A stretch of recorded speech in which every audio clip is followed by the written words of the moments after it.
Olá! Hoje estamos aqui para falar sobre um tema muito importante e preocupante. Eu não sei se vocês já perceberam, mas existe uma época do ano em que as nossas crianças ficam mais resfriadas e gripadas. Muitos de nós não sabemos como tomar esses cuidados tão importantes. Por isso, chamamos aqui uma médica pediatra para tratar sobre bronquiolite.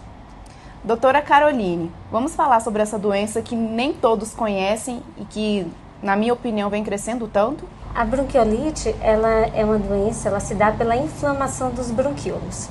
Os bronquíolos, ele fica na parte terminal dos brônquios e ele serve para comunicação, para a entrada do ar nos pulmões. Por isso, a gravidade quando a gente tem essa inflamação, que a gente chama de bronquiolite. E existe uma idade certa para ter bronquiolite? Geralmente a incidência é de 0 a 2 anos. Tanto a incidência como a gravidade. Quanto menor a criança, mais grave é a doença, devido ao menor diâmetro das suas vias aéreas. E como é que a gente poderia identificar que uma criança não está resfriada e que ela está no estágio de bronquiolite? Na verdade, é uma evolução. Então, a criança ela começa apresentando sintomas de resfriado comum, como febre, tosse, coriza, e ao passar a evolução da doença, ela começa a ter falta de ar, que a gente chama de dispneia. Então, quando ela começa a ter falta de ar, é o momento de passar por uma avaliação médica. O período de maior incidência, digamos assim, seria do mês de março, não é isso? Até o mês de julho.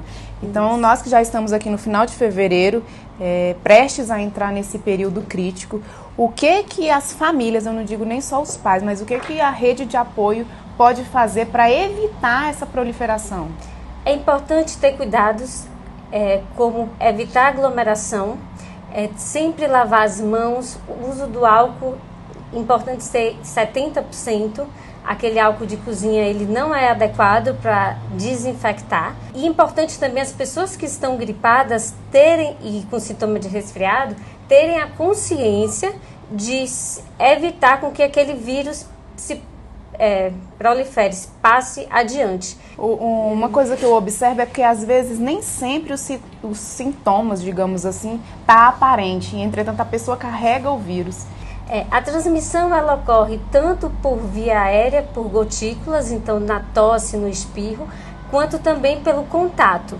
Então, se você pegar em algum local que esteja contaminado e tocar nas mãos das crianças e elas colocarem na boca ou em alguma mucosa, até na parte do olho ou do nariz, você pode transmitir essa doença. Doutora Caroline, eu gostaria também de tirar uma dúvida. A mãe que está gripada, ela pode amamentar o seu filho?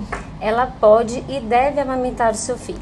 O leite materno, ele tem presente anticorpos que vai proteger a criança. É importante que ela se proteja, que ela use máscara enquanto amamenta e lave as mãos e passe o álcool ao manipular a criança. Mas ela deve permanecer amamentando, não é contraindicação amamentar. Então, aquelas técnicas de beber muito líquido, deixar o berço ou a caminha da criança mais inclinada para facilitar a respiração também seria uma forma de tratamento? Sim, seria uma forma de tratamento, porém, nunca postergar a avaliação médica. Nunca achar que você vai conseguir tratar a falta de ar do seu filho em casa. É importante passar pela avaliação para não chegar no hospital no momento que seja tarde. Então, fica o alerta aqui para esse período do ano que é tão preocupante, como dito, de que vai de março a julho.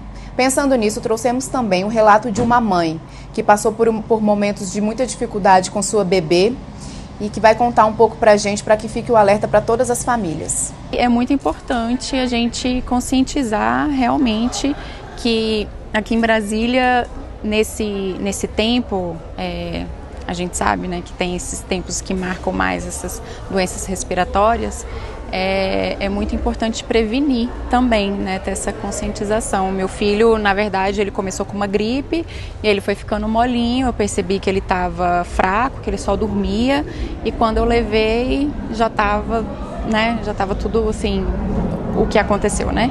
Então, talvez se eu tivesse toda essa informação, toda essa conscientização da bronquiolite, do que é, né, eu pudesse ter recorrido ao hospital antes de ter piorado a situação.